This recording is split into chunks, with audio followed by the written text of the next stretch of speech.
في النار أعاذنا الله وإياكم جميعا من النار. Jamaah salat Isya rahimani wa rahimakumullah yang dirahmati Allah Subhanahu wa taala dan saya cintai karena Allah Subhanahu wa taala. Alhamdulillah kita dipertemukan kembali oleh Allah Subhanahu wa taala di majelis yang mulia ini. Mudah-mudahan majelis kita ini nantinya bisa menambah bekal kebaikan kita di akhirat kelak dan menjadi salah satu pemberat timbangan kebaikan kita. Allahumma amin. Baik, langsung saja. Sebagaimana biasanya kajian rutin Kamis malam ba'da Isya masih membahas tentang fusulul adab wa makarimil akhlaq al-masyru'ah, yaitu tentang macam-macam adab dan akhlak mulia yang disyariatkan, yang ditulis oleh Syekh Abdul Wafa Ali bin Akil bin Muhammad rahimahullahu ta'ala. Pada pertemuan yang lalu kita telah masuk tentang adab, yaitu takziah, ya. Takziah kepada saudara kita yang meninggal dunia. Dan hukum takziah disebutkan adalah mustahab, dan ini bittifaqi madhahibil al-arba'ah, ya, kesepakatan 4 madhab. Bahkan ada yang menghikayatkan, ada yang meriwayatkan bahwasanya hukum mustahab ini adalah ijma', ya. Akan tapi di dalam takziah di sana ada hukum-hukum di dalamnya yang hukumnya bukan mustahab. Artinya hukumnya adalah fardu kifayah, ya, yang berkaitan dengan kegiatan takziah itu sendiri, yaitu seperti menyiapkan si mayit sebelum dikuburkan, dari mulai memandikan, kemudian mengkafani, mensolatkan dan menguburkan. Ini hukumnya fardu kifayah.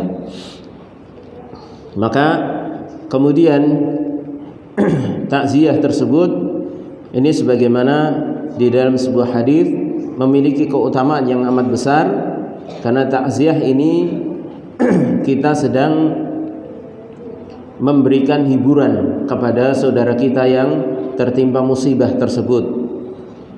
Di mana dalam sebuah hadis yang diriwayatkan oleh Imam Ibnu Majah yang dihasankan oleh Syekh Al-Albani rahimahullahu taala, Rasulullah sallallahu alaihi wasallam bersabda, "Ma min mu'minin yu'azzi akhahu bi musibatin illa kasahu Allah subhanahu min hulalil karamati yaumal qiyamah." Tidaklah seorang yang beriman itu bertakziah menghibur saudaranya yang terkena musibah, melainkan Allah akan pakaikan padanya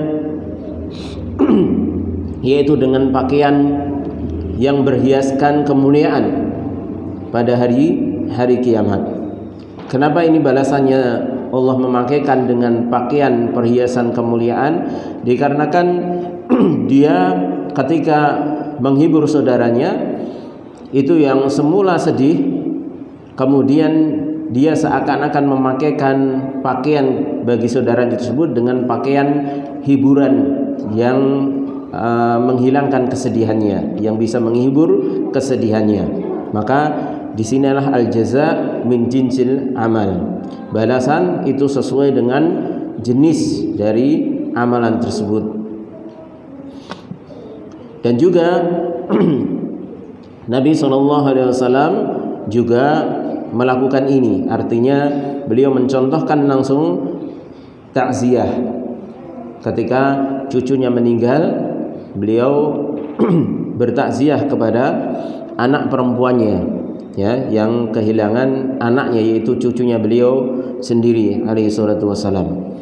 Juga kepada sahabat-sahabat yang lainnya yang kehilangan anak. Bahkan dikisahkan bahwasanya pernah ada seorang sahabat itu yang sering datang ke halaqah Nabi, kajiannya Nabi, ya. Ketika Nabi mengajarkan, maka banyak sekali sahabat yang datang. Dia biasanya kalau datang mengajak anak kecilnya, sahabat tersebut, dan didudukkan di depan Nabi alaihi salatu wasalam. Ini juga menjadi pelajaran bagi kita. Hendaknya di antara mendidik anak, biasakan mengajak anak itu pada hal-hal kebaikan, terutama di halaqah ilmi, ya, di mana di situ dibahas dan dibacakan firman Allah dan juga hadis-hadis Nabi alaihi salatu wasallam. Karena disitulah keberkahan, ya. Insyaallah dengan seperti itu, walaupun anak itu belum paham, tapi keberkahan itu akan turun padanya sehingga kita dipermudah oleh Allah Subhanahu wa taala di dalam mendidiknya kelak, ya. Menjadi anak yang soleh dan taat kepada Allah Subhanahu wa taala. Maka suatu saat anak tersebut qadarullah meninggal. Ya, anak seorang sahabat tersebut meninggal dunia, masih kecil. Kemudian dikarenakan dia ingat kepada anaknya tersebut, kalau dia datang di majelis Nabi, dia senantiasa ingat, sedih. Maka ketika itu dia beberapa hari tidak ikut, ya, dikarenakan lidzikri ibnihi, karena sedih kalau lihat anaknya yang meninggal tersebut, yang biasanya diajak duduk di depan, ya. Maka Nabi pun bertanya, aina fulan, ya, di mana fulan yang biasanya duduk di depan bersama anaknya. Maka para sahabat berkata bahwasanya ibnuhu qad halak, bahwasanya anaknya telah meninggal dunia. Maka Nabi pun alaihi salatu wasalam datang ke rumah sahabat tersebut, kemudian bertakziah, artinya menghibur sahabat tersebut, ya. Baik, kemudian juga kemarin telah kita sebutkan bahwasanya lafaz takziah yang paling sempurna adalah mengucapkan dengan lafaz yang diucapkan atau diajarkan Nabi alaihi salatu wasalam, dengan mengatakan innalillahi ma akhadha wa lahu ma a'ta wa kullu syai'in 'indahu bi ajalin musamma faltasbir wal tahtasib. Sesungguhnya milik Allah lah apa yang diambil, dan milik Allah pula apa yang diberikan, dan segala sesuatunya di sisi Allah punya ketentuan ajalnya, artinya punya batas waktu di dunia ini, ya.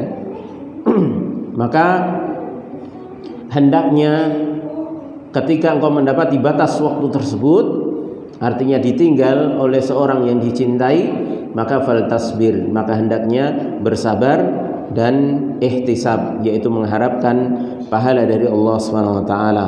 Kemudian mendoakan, ya, baik keluarga, kemudian si mayit juga, ini bentuk yang sempurna.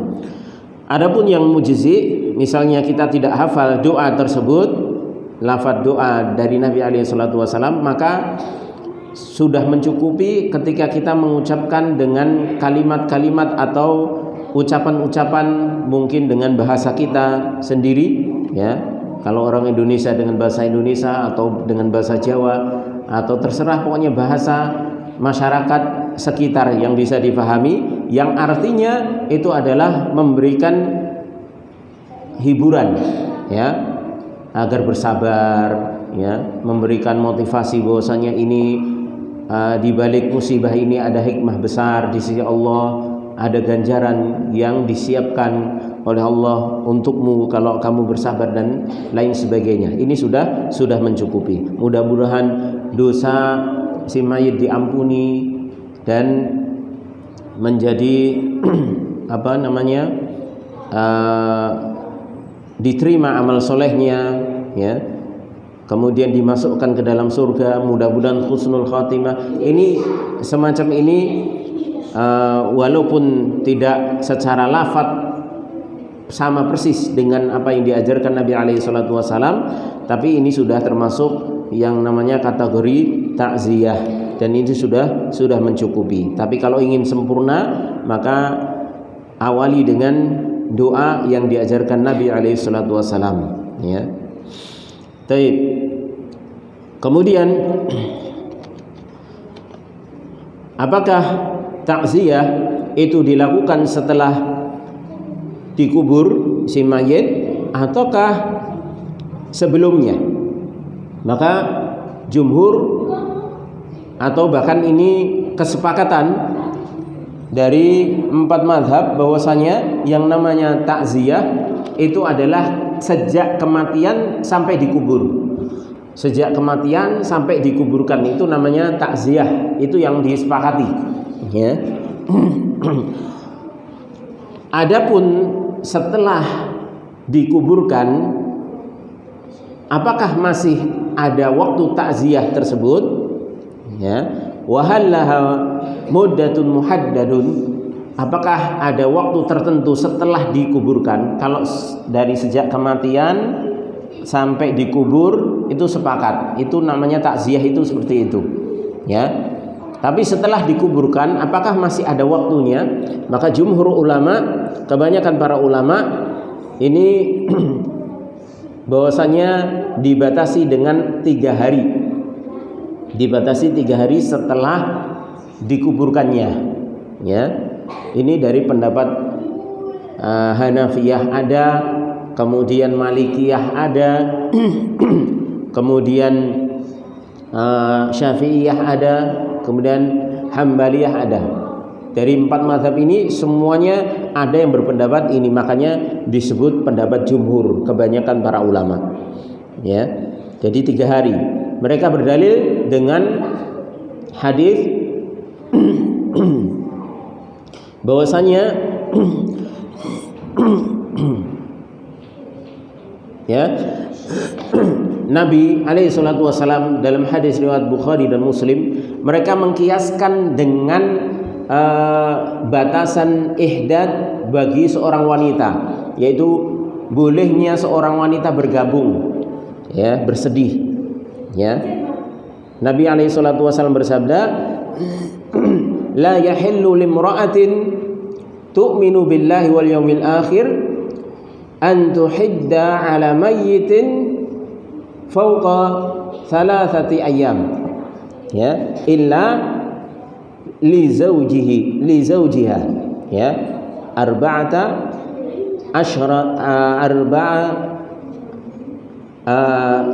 asyara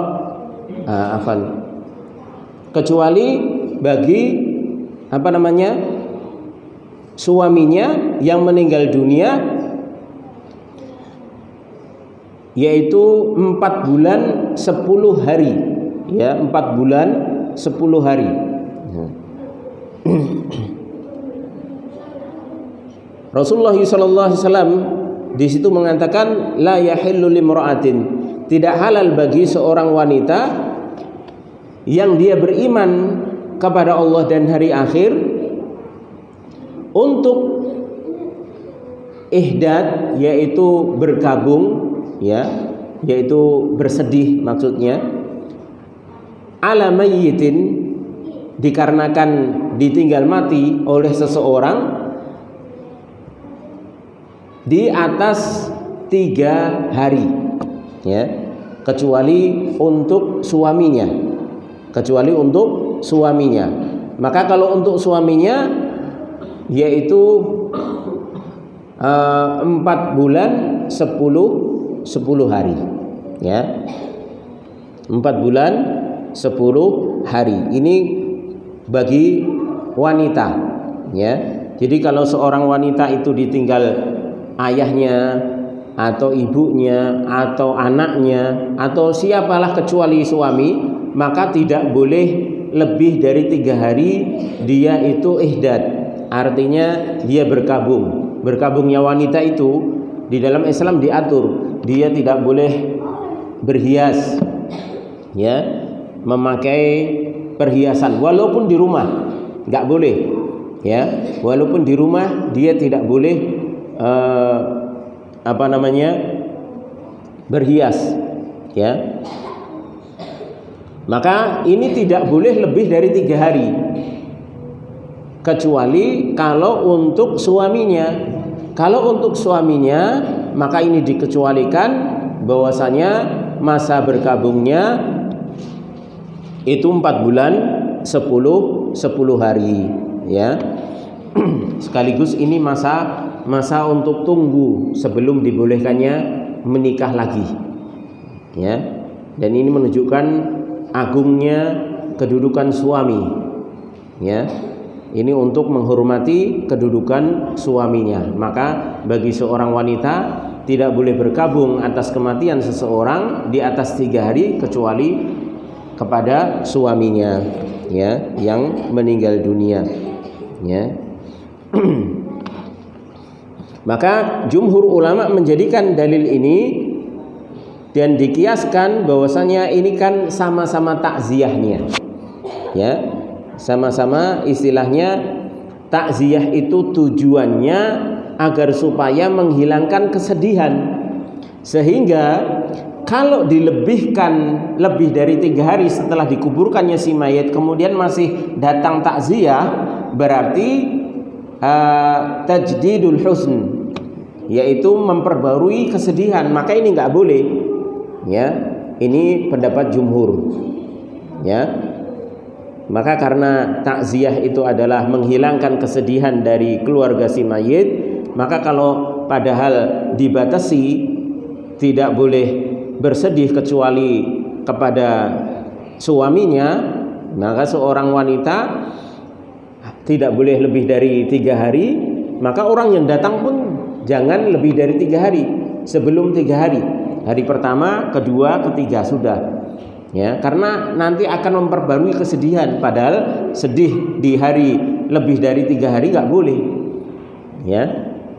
Tidak halal bagi seseorang, khususnya seorang wanita, di dalam bersedih ditinggal mati oleh orang yang dicintainya kecuali kepada suaminya. Adapun sebagian pendapat para ulama mengatakan boleh lebih dari 3 hari. Mereka beralasan bahwasannya yang pertama alasannya adalah takziah itu adalah doa. Takziah itu diantara kandungannya adalah doa, yaitu mendoakan, ya, mendoakan kebaikan, mendoakan agar supaya yang ditinggal mati ini mendapatkan pahala yang besar, dan dalam rangka untuk menyabarkan, ya, karena dengan sabar itu akan ada pahala yang besar di sisi Allah Subhanahu wa taala. Maka alasan mereka adalah yang paling utama adalah doa. Takziah itu adalah doa. Maka kalau doa kapanpun bisa dilakukan, tidak dibatasi dengan jumlah hari, ya, tidak dibatasi dengan jumlah hari. Dan ini disampaikan oleh Imam An-Nawawi dan juga ini Syekhul Islam Ibnu Taimiyah, kemudian juga kalangan ulama-ulama kontemporer sekarang ini, Syekh bin Baz, Syekh Utsaimin, ya, Syekh Albani, ya, rahimahumullahu jami'an, ya. Dan alasan yang kedua bahwasanya la dalila alaih, tidak ada dalil atasnya di dalam membatasi takziah tersebut. Selama musibah itu masih ada, maka tetap boleh untuk takziah, ya, artinya masih dirasakan, dan karena pada intinya adalah itu adalah doa, ya. Wallahu a'lam bishawab, ya.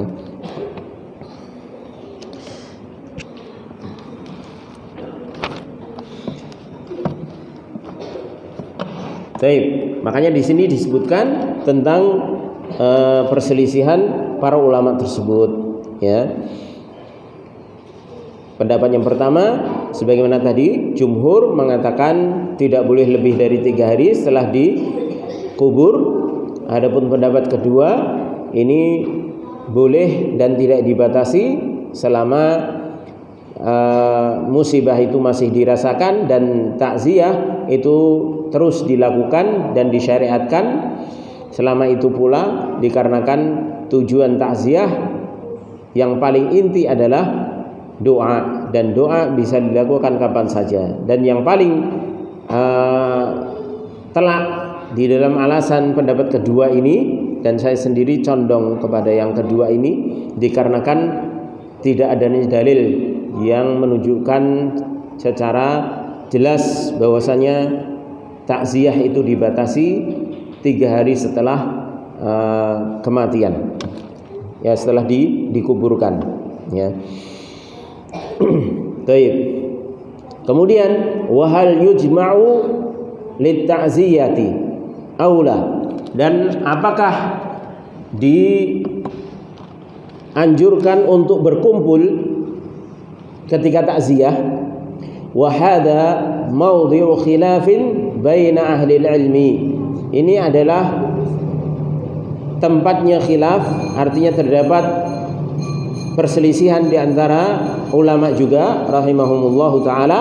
Faqila, ada yang berpendapat innahu la ba'sa an yaftahal baba, bahwasanya tidak mengapa pintu itu dia buka, artinya pintu rumah dibuka agar supaya manusia berkumpul di situ dalam rangka takziah ketika terdengar kabar bahwasanya ada seorang muslim meninggal dunia. Wa an yujtama'a lit-ta'ziyah, dan agar supaya berkumpul untuk takziah, kama hasala 'ala an-nabiy sallallahu alaihi wasallam lamma istushhida Ja'farun jalasa an-nabiy sallallahu alaihi wasallam yu'rafu fi wajhihi al-huznu.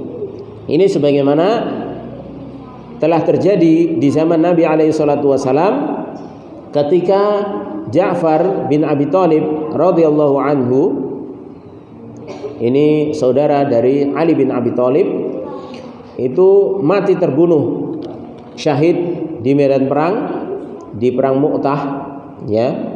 Ja'far bin Abi Thalib radhiyallahu anhu yang dijuluki dengan At-Tayyar, yaitu orang yang bisa terbang.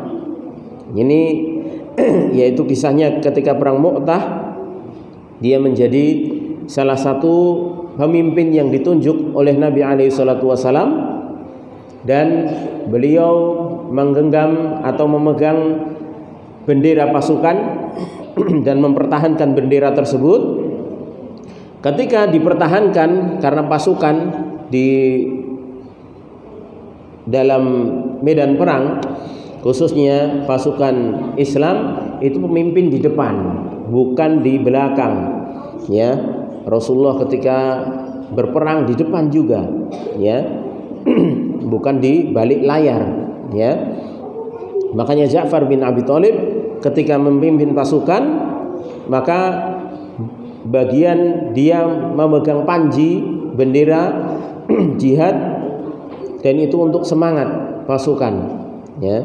Makanya dipertahankan jangan sampai bendera tersebut itu jatuh. Kalau jatuh, mental pasukan juga jatuh biasanya. Maka itu dipegang terus sampai tertebas satu tangannya sehingga putus. Kemudian masih dipegang tangan yang satunya dan tertebas lagi oleh musuh sehingga keduanya putus. Itu pun masih dipegang dengan pangkal dari lengannya sama lehernya, ya, agar supaya bendera tersebut tidak jatuh. Kalau jatuh, mental pasukan akan jatuh. Berarti menunjukkan pemimpin pasukan sudah gugur, gak ada pemimpin lagi. Maka terus dipertahankan dengan dua lengan yang tersisa. Subhanallah, ya, kesabaran yang luar biasa di dalam perang, ya. Maka ketika bendera tersebut dipertahankan dengan kedua lengan tersisa, maka ditebaslah Ja'far bin Abi Thalib radhiyallahu anhu oleh musuh sehingga badannya pun terbelah, ya, dan mati syahid. Dan Rasulullah mengabarkan bahwasanya Ja'far bin Abi Thalib radhiyallahu anhu itu di dalam surga, kata beliau, sekarang dia diganti dengan yaitu 2 sayap yang dia bebas terbang kemanapun yang ia kehendaki di dalam surga, ya. Dan itu dikabarkan Nabi berada di Madinah, sedangkan pasukan itu berada di medan perang. Waktu itu Nabi tidak ikut, ya, berada di Madinah dan menghabarkan kejadian perang tersebut. Dan akhirnya perang tersebut dimenangkan oleh kaum muslimin walaupun menggugurkan sahabat-sahabat yang mulia, di antaranya Ja'far bin Abi Thalib dan juga salah seorang sahabat yang pernah dijadikan anak angkat oleh Nabi alaihi salatu wasallam, yaitu Zaid bin Harithah, ya. Dan akhirnya peperangan tersebut dimenangkan oleh kaum muslimin dengan dipimpin oleh Saifun min suyufillah, yaitu satu pedang di antara pedang-pedang Allah Subhanahu wa taala, yaitu Khalid ibnul Walid radhiyallahu ta'ala anhu, ya. Jadi ketika Ja'far syahid, maka Nabi pun duduk di rumah Ja'far dan yu'rafu fi wajhil al-husnu, diketahui wajah Nabi alaihi salatu wasallam bersedih. Wa li anna nisa Ja'farin istama'na radhiyallahu anhu, ya. Dan di antara dalil bolehnya berkumpul takziah di rumah si mayit karena para wanita keluarga Ja'far maupun istrinya itu berkumpul semuanya di rumah Ja'far ketika mendengar Ja'far bin Abi Thalib itu mati syahid. Hadis ini diriwayatkan oleh Imam Bukhari dan Muslim dari Aisyah radhiyallahu ta'ala anha. Waqila, dan ada pendapat yang kedua, innahu la yujtama', bahwasanya tidak boleh berkumpul li ta'ziyah, di dalam ta'ziyah, li adami wurudihi, dikarenakan tidak adanya dalil, katanya pendapat yang kedua. Lakinnahu waridun, akan tapi kemudian di sini dijelaskan oleh Syekh, akan tapi sebenarnya ada dalilnya sebagaimana yang di atas tadi.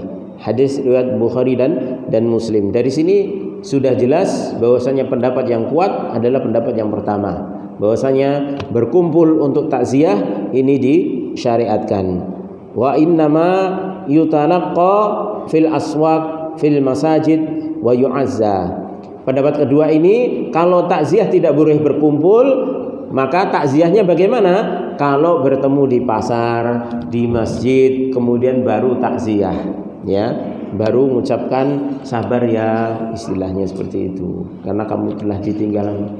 Maka ini pendapat yang kedua dengan alasan tidak adanya dalil, padahal ada dalil dari riwayat Imam Bukhari dan Muslim, ya. Maka yang benar, yang kuat, yang sesuai dengan dalil adalah pendapat yang pertama, bahwasanya takziah disyariatkan untuk padanya berkumpul, apalagi di sana maslahatnya, di samping ada dalil, kemudian maslahatnya itu jauh lebih besar, ya. Nanti yang ngurusi, mandikan, yang mengkafani, itu kalau nggak berkumpul nggak mungkin, ya. Baik. Jadi sebagaimana adat kebiasaan, ya, di daerah kita khususnya itu sudah sesuai dengan syariat, ya. Baik. Qala rahimahullahu taala. Kemudian penulis mengatakan wala ba'sa bi'iyadati dhimmi faqad 'ada an-nabiy sallallahu alaihi wasallam yahudiyan wa qala kaifa tajiduka ya yahudi. Kemudian beliau beralih ke pembahasan, mengulang dari pembahasan tentang menjenguk orang yang sakit. Tapi di sini pembahasan menjenguk orang yang sakit dari golongan non-muslim. Makanya beliau mengatakan, dan tidak mengapa menjenguk orang yang sakit dari kalangan zimmi, yaitu orang kafir zimmi yang mendapat jaminan ya di negeri kaum muslimin. Karena apa? Nabi alaihi salatu wasalam juga pernah menjenguk seorang Yahudi ya, dan mengatakan, kaifa tajiduka ya Yahudi, bagaimana kondisimu wahai orang Yahudi ya. Jaa fi hadis Anas radhiyallahu anhu, ini hadis dari Anas radhiyallahu anhu, kana ghulamun yahudiyyun yakhdumun nabiyya sallallahu alaihi wasallam famarida. Dahulu ada seorang laki-laki masih muda yang menjadi pembantu Nabi alaihi salatu wasallam ya, famarida, kemudian sakit. Fa'atahu Nabi sallallahu alaihi wasallam ya'uduhu, maka Nabi mendatanginya, menjenguknya. Faqa'ada 'inda ra'sihi, kemudian Nabi duduk di sisi kepalanya ya, mungkin berbaring, kemudian Nabi duduk di sebelahnya ya, dekat kepalanya. Faqala lahu, maka Nabi alaihi salatu wasallam berkata, aslim, masuk Islamlah ya, karena ini pembantu Nabi, masih muda, seorang pemuda. Fanadhara ila abihi, kemudian pemuda tersebut lihat sama bapaknya yang seorang Yahudi, karena dia orang keluarga Yahudi ya. Dia lihat bapaknya, artinya dia minta izin, wa huwa indahu, sedangkan bapaknya itu juga ada di sisinya tersebut. Faqala lahu, kemudian bapaknya mengatakan, ati Abul Qasim, taatlah kepada Abul Qasim. Siapa Abul Qasim? Yaitu Nabi alaihi salatu wasalam ya, karena di antara salah satu anak beliau itu Al Qasim, ini yang paling besar, yang lahir dari kalangan laki-laki ya, yang pertama, makanya beliau berjuluk Abul Qasim ya, dari anak dari Khadijah ya, bintu Khuwailid radhiyallahu taala anha. Fa aslama, maka pemuda tersebut setelah mendapatkan izin dari ayahnya, maka pemuda tersebut mengucapkan kalimat syahadat ya, karena ayahnya sudah mengatakan ati Abul Qasim ya. Karena kita tahu orang Yahudi itu adalah orang yang paling berilmu dari kalangan ahli kitab ya. Mereka itu tahu persis siapa nanti nabi terakhir ya, sifatnya bagaimana, dan mereka ketemu langsung.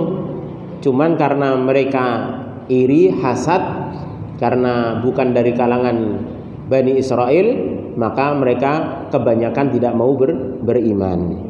Makanya ketika Nabi berbuat baik kepada anaknya tersebut dan mengajak masuk Islam, maka bapaknya langsung ati Abul Qasim, sudah taati Muhammad ya, jangan taati bapakmu, artinya seperti itu.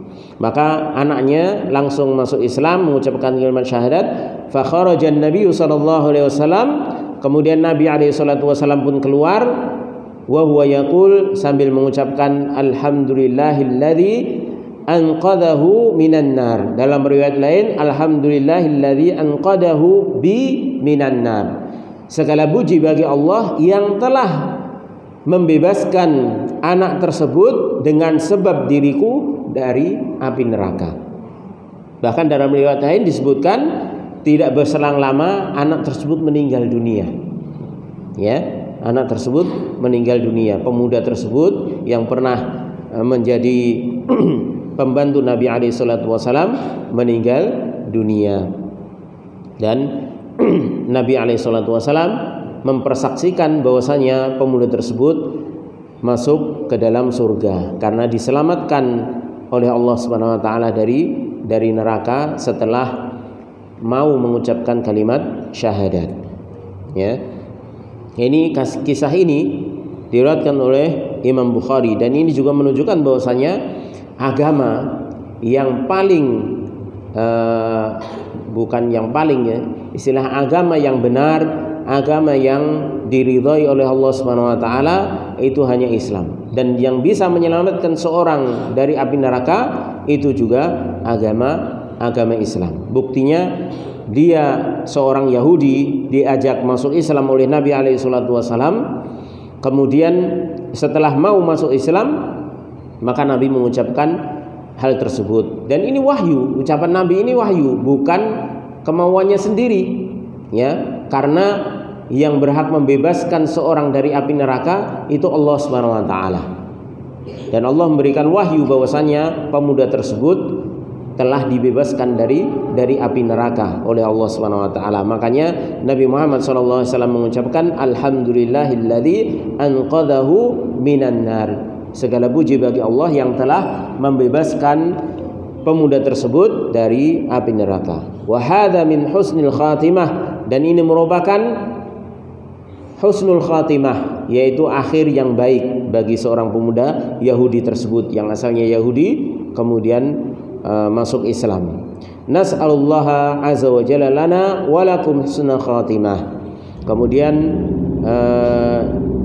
Syekh Khalid bin Ali Al-Musyaiqi hafizallah berdoa, dan kami meminta kepada Allah Subhanahu wa taala untuk kami dan kamu sekalian agar supaya diberi husnul khatimah. Allahumma amin.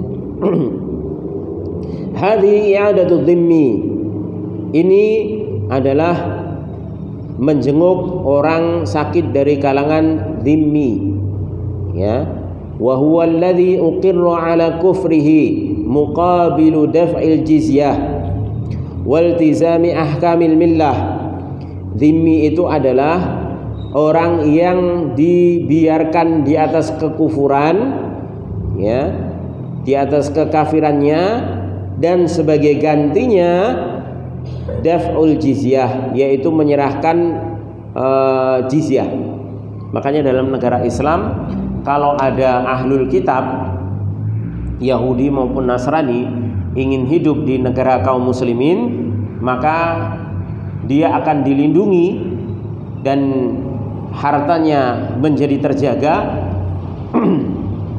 Dia punya dua pilihan, ya. Yang pertama, dia membayar jizyah.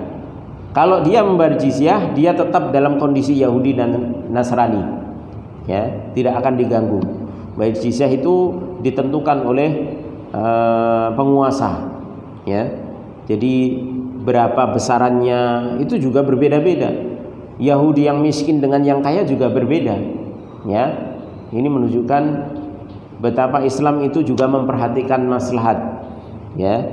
Maslahatnya bagaimana? Tidak sembarangan di dalam memutuskan hukum, karena tidak boleh menzalimi walaupun orang yang non muslim, ya, harus adil, ya. Mungkin kita mengatakan lah yang dikenai apa istilahnya upeti pajak kok cuma orang Yahudi, orang Nasrani istilahnya. Orang Islam kan juga terkena, yaitu terkena apa? Zakat, ya. Umat Islam juga terkena zakat. Maka ini diantara bentuk keadilan di dalam syariat Islam, ya. Maka inilah yang disebut dhimmi, ya, yaitu orang yang ditetapkan atau dibiarkan kekafirannya dengan memberikan jizyah, ya. Tapi kalau dia masuk Islam berarti dia wajibnya nanti kalau kaya zakat, ya, sama-sama kenanya, ya. Cuma kalau jizyah dia nggak dapat apa-apa, tapi kalau dia masuk Islam kena zakat dia dapat pahala, ya, karena menunaikan kewajiban, ya. Wal tizami ahkamil millah. Akan tapi orang walaupun dia itu dibiarkan di atas kekufurannya, tetap harus ikut aturan hukum-hukum yang berlaku di dalam negara Islam tersebut, ya. Dia zina, muhson, ya dirajam. Mencuri, ya dipotong tangan kalau sudah sesuai dengan ketetapannya, ya. Artinya harus ikut aturan, ya. Wa kadza ghairu dhimmi yu'adu. Demikian juga selain dhimmi, orang kafir tapi selain dhimmi, maka boleh juga untuk dijenguk, ya, boleh untuk dijenguk. Oleh karenanya orang kafir itu kan ada yang dhimmi, ada yang ghairu dhimmi. Ghairu dhimmi ini biasanya selain ahlul kitab, ya. Makanya Allah Subhanahu wa taala ketika menyebutkan dalam surah Al-Bayyinah jenis orang kafir itu kan dua. Innal ladzina kafaru min ahlil kitabi wal musyrikina. Sesungguhnya orang-orang kafir dari kalangan ahlul kitab yang pertama, wal musyrikin, dan dari kalangan orang-orang musyrik. Artinya orang kafir dari kalangan ahlul kitab artinya dia pernah punya kitab samawi, seperti orang Yahudi yang mengaku pengikutnya Nabi Musa itu kan pernah punya kitab Taurat, dan itu diantara kitab yang pernah Allah turunkan. Kemudian Nasrani juga seperti itu, punya kitab Injil dulunya, ya, yang dibawa oleh Nabi Isa, ya. Adapun orang musyrik ini adalah orang-orang yang mereka tidak mempunyai silsilah samawiyah, ya, agamanya agama murni, istilahnya nggak punya silsilah, pernah diturunkan kitab padanya, ya.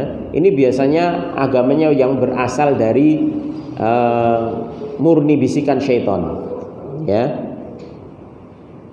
seperti Hindu, Buddha, Konghucu, ya. Ini agama-agama musyrik, tidak bisa dikatakan ahlul kitab.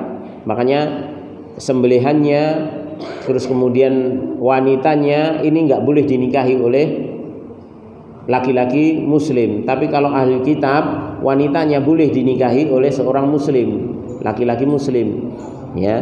Tapi kalau laki-laki muslim nikah sama orang Hindu misalnya, atau orang Buddha yang perempuan, atau orang Konghucu, nggak boleh, ya, nggak boleh. Makanya kalau seorang muslim dapat Cina, ya, tapi kalau agamanya Konghucu nggak boleh. Tapi kalau Cina agamanya Kristen, ya, orang Nasrani atau Yahudi boleh, ya, dibolehkan, ya, di dalam Islam. Karena yang dibolehkan adalah ahlul kitab. Makanya di sini dibedakan, ya. Demikian juga menjenguk orang sakit selain orang dhimmi, artinya selain ahli kitab. Dan para ulama berselisih pendapat tentang selain ahli kitab ini, apakah dia juga dikasih pilihan jizyah?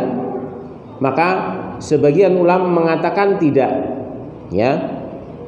Pilihannya cuma satu, masuk Islam atau perang, ya. Tapi kalau ahlul kitab masuk Islam, atau kalau nggak mau jizyah, ya. Kalau nggak mau bayar jizyah, aman. Tapi kalau selain ahlul kitab, maka pilihannya cuman perang, ya, atau masuk Islam, gitu saja, nggak ada jizyah, ya. Tapi Allah alam, ini pembahasan fikih yang luas, maka tergantung maslahat yang diambil keputusannya oleh ulil amri, ya. Karena masing-masing dari ulama beralasan dengan alasan yang kuat.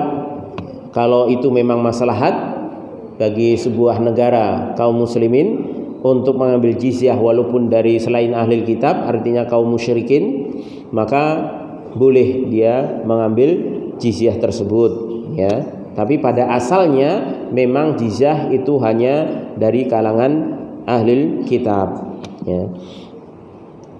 Taib.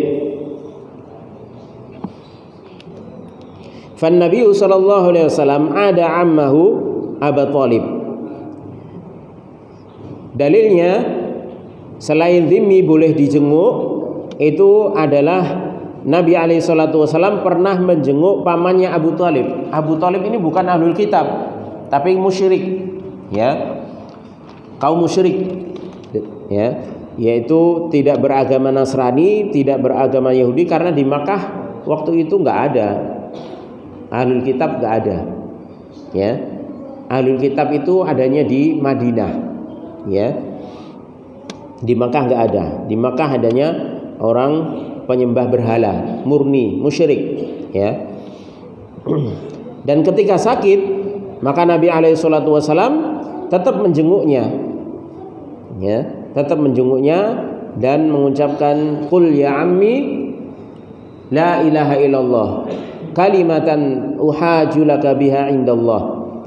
Katakanlah wahai pamanku, la ilaha illallah, satu kalimat yang akan aku jadikan pembela dirimu kelak di sisi Allah Subhanahu wa taala. Ya.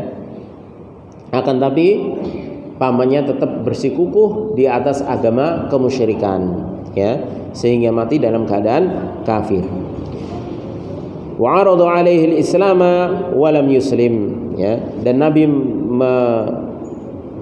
menawarkan Islam dan akan tapi tidak mau masuk Islam, ya.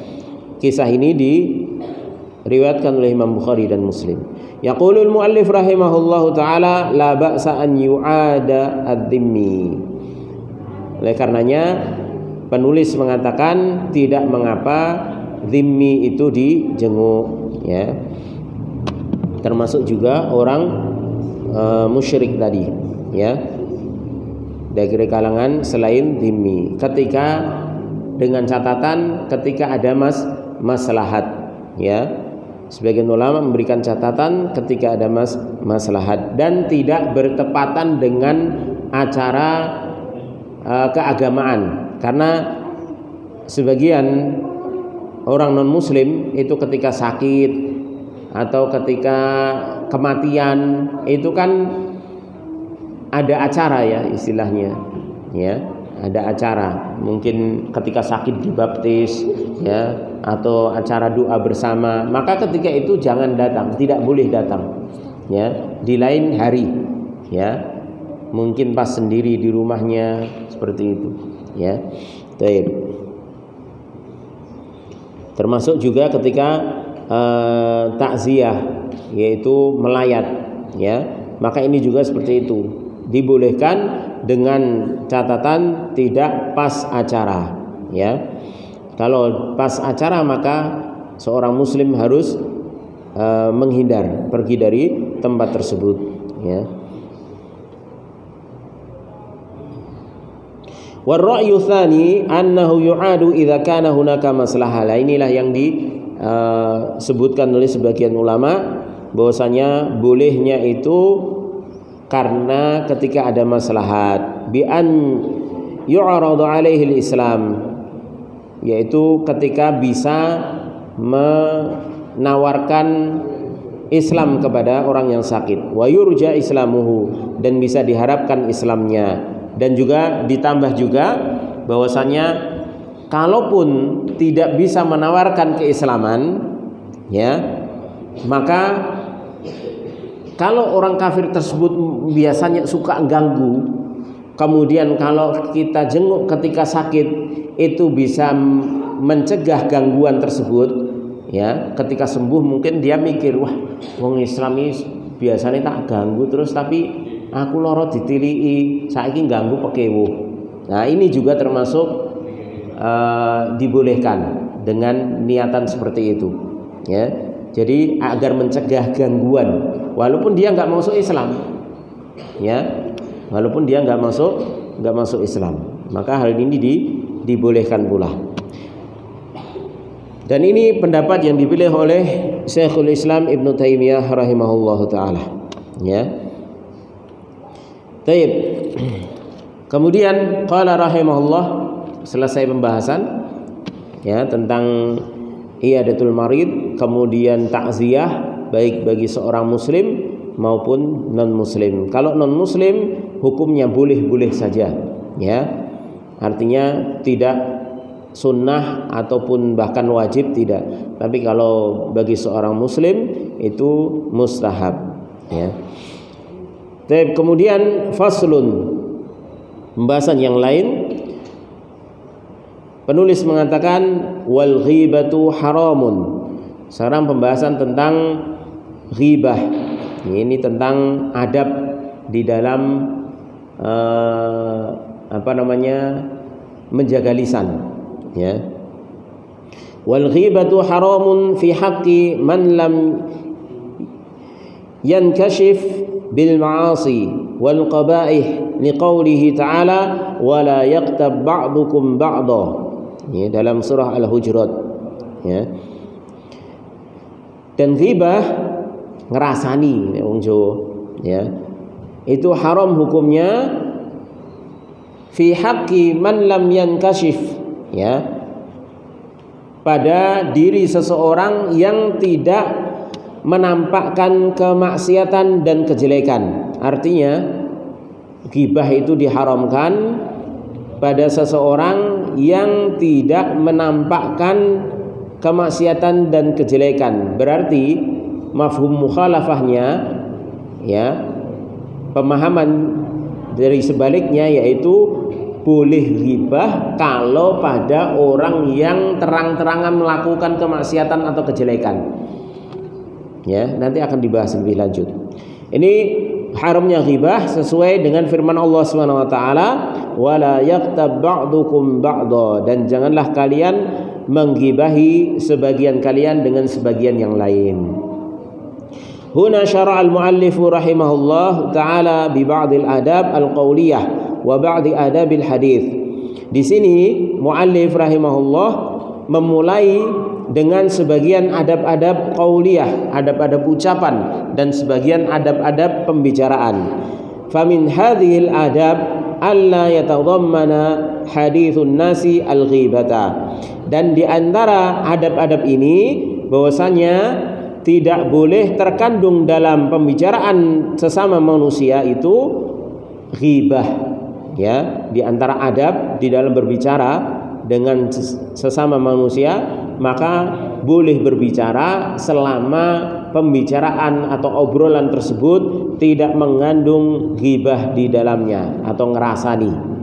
Wal ghibatu kama jaa fi sunnah, dan ghibah sebagaimana datang penjelasannya dalam sunnah, dalam hadis Nabi alaihi salatu wasalam yang diriwayatkan oleh Imam Muslim dari sahabat Abu Hurairah radhiyallahu taala anhu. Rasulullah sallallahu alaihi wasallam ketika menjelaskan, ya, tentang ghibah, maka beliau bersabda, al-ghibah dzikruka akhaka bima yakrahu. Ghibah itu adalah engkau menyebutkan tentang saudaramu dengan apa yang dia tidak suka untuk disebut, ya, disebut ireng, ya. Kita tahu kalau saudara kita dengar, ya, kalau dia disebut hitam di hadapannya dia nggak suka, maka ketika kita menyebut saudara kita dengan sebutan hitam, ya, di belakang saudara kita, artinya saudara kita tidak tahu, itu namanya ghibah. Kita menyebut pendek, ya, atau kita menyebut wah kayak wong kayak cetil istilahnya, tapi dengan nada merendahkan, ya, maka ini namanya ghibah. Sawa'un kana fi khalqihi, baik ucapan yang tidak disukai itu dalam masalah khalqihi, penciptaannya, ya, artinya mungkin dia memang tercipta jari-jarinya nggak lengkap misalnya, ya, atau kakinya nggak lengkap misalnya, ya, diarani buntung, walaupun buntung beneran, ya, tapi kalau disebut seperti itu nggak suka dia, ya, maka ini ghibah. Au fi khuluqihi, atau dalam akhlaknya, ya, orangnya suka marah, tapi kalau disebut pemarah yo nggak seneng, ya. Au fi malihi, atau berkaitan dengan hartanya, tadi disebut bakhil lah, ya, pelit, ya. Au fi nasabihi, atau berkaitan dengan nasabnya, keturunannya, ya. Oh kayak keturunannya wong kaya ini, ya. Ya. Maka ini namanya ghibah. Fal ghibah muharramah, maka ghibah itu diharamkan di dalam Islam. Wa hiya min kabairid dzunub. Perhatikan bahwasanya ghibah ini termasuk dosa-dosa besar, ya, di antara dosa besar. Kama addaha adz-Dzahabi rahimahullahu taala fi kitabih al-kabair. Ini sebagaimana disebutkan oleh Imam adz-Dzahabi rahimahullahu taala dalam kitabnya al-kabair, ya, dosa-dosa besar. Di situ ada sekitar 70 berapa itu dosa besar itu. Salah satunya beliau sebutkan ghibah. Oleh karenanya ghibah, ngerasani, itu diibaratkan oleh Allah SWT itu seperti seseorang memakan daging saudaranya yang sudah mati, ya. Jadi ghibah itu seperti seorang berkumpul, kalau ngerasani temannya itu seakan-akan temannya itu sudah mati, kemudian dihidangkan di depannya, kemudian masing-masing makan dagingnya, ya. Itu perumpamaan ghibah dalam surah Al-Hujurat itu diperumpamakan seperti itu, ya.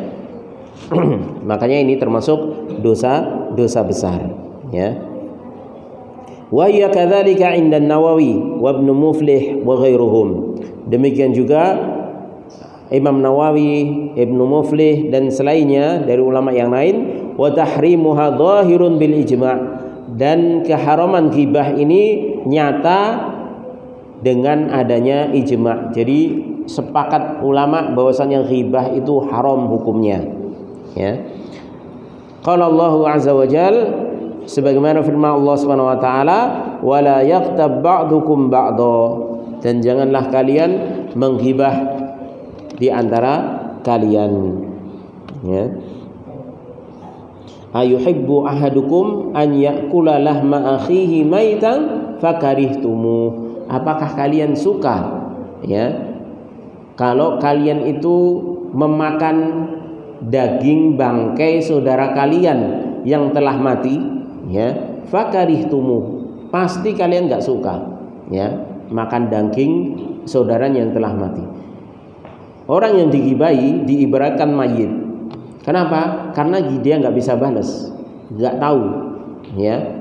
Makanya seakan-akan dia mayit kemudian tinggu bansaan dagingnya, ya.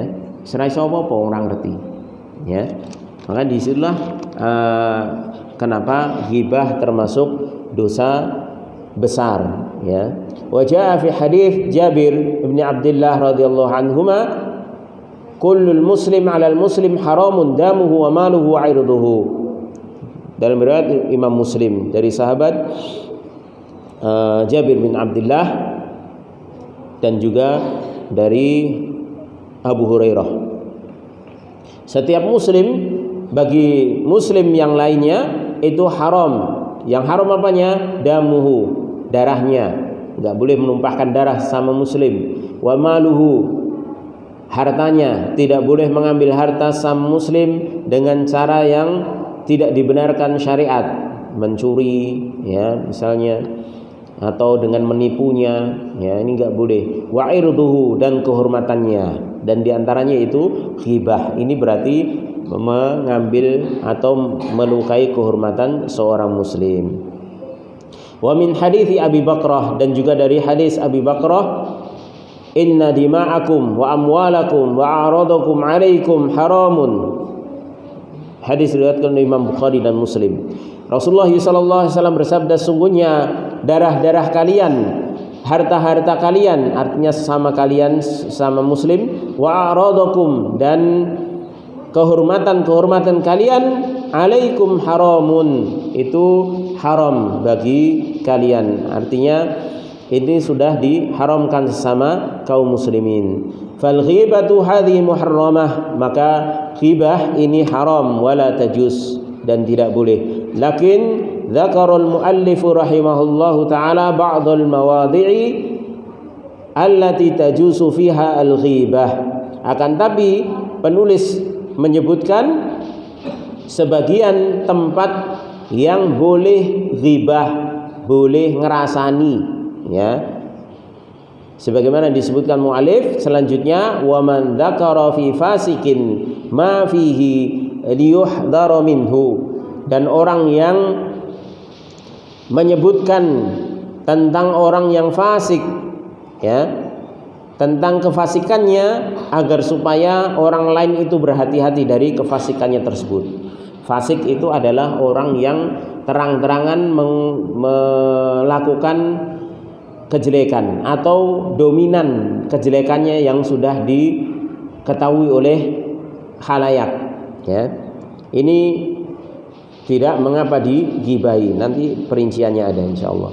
Au sa'ala anhu man yuridu tazwijahu, atau orang yang bertanya tentang seseorang yang ingin menikahinya.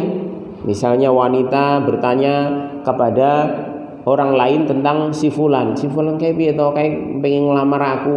Nah, terus iki ternyata temannya tahu, ya, kayak wong iki cetil, ya, kayak wong iki kere, ya, gaweane ora mesti, ya wis kuwi dari itu.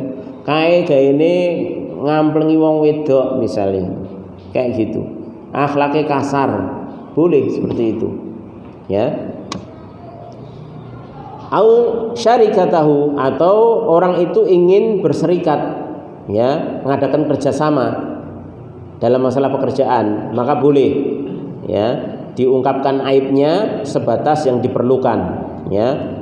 Dia orangnya nggak amanah misalnya, jangan kerjasama dengan dia misalnya seperti itu. Au muamalatahu, atau bermuamalah, ya, kayak piye to meh nyilih duit aku, bahkan nek mbok utangi ra tau nyaur kae, bar mbok utangi mesti ra ngetok, ya. Nah, maka ini boleh, ya. Lam yakun mukhtaban lahu, kalau seperti itu tidaklah dianggap ghibah, wala alaihi itsmul ghibah, dan tidak pula mendapatkan dosa ghibah kalau menyebutkan dalam rangka hal tersebut. Walahu thawabun nasihah, bahkan dia mendapatkan pahala nasihat. Di qauli Nabi sallallahu alaihi wasallam, sebagaimana sabda Nabi alaihi salatu wasallam, qulu fil fasiki ma fihi yahdharun nas, katakanlah tentang orang fasik apa yang ada pada dirinya agar supaya manusia itu bisa berhati-hati darinya. Tapi wallahu alam, hadis ini di sini tidak ada footnote-nya. Insyaallah nanti akan ana cari dulu riwayat hadis ini, ya. Baik, demikian dulu pertemuan kita. Mudah-mudahan bermanfaat. Insyaallah pada pertemuan yang akan datang kita akan lanjutkan pembahasan tentang jenis-jenis ghibah yang dibolehkan dalam syariat beserta dengan dalil-dalilnya insyaallah taala lebih rinci lagi, karena terkadang kita menganggap ghibah padahal itu bukan ghibah, ya, atau bahkan sebaliknya kita menganggap itu bukan ghibah tapi ternyata ghibah. Maka ini harus kita ketahui ilmunya, karena ghibah itu termasuk dosa besar, ya, dan nanti juga akan dibahas tentang bagaimana jika seorang itu sudah terlanjur berbuat ghibah, ya. Dan saya yakin mungkin hampir setiap kita pernah melakukan ghibah. Maka kita butuh ilmu ini agar supaya nanti bagaimana kita cara bertobat dari ghibah. Wallahu a'lam bishawab. Wa sallallahu ala nabiyyina Muhammadin wa ala alihi wa ashabihi wa man tabi'ahum bi ihsanin ila yaumiddin. Kita tutup dengan doa kafaratul majlis. Subhanakallahumma wa bihamdika asyhadu an la ilaha illa anta astaghfiruka wa atubu ilaik. Assalamualaikum warahmatullahi wabarakatuh.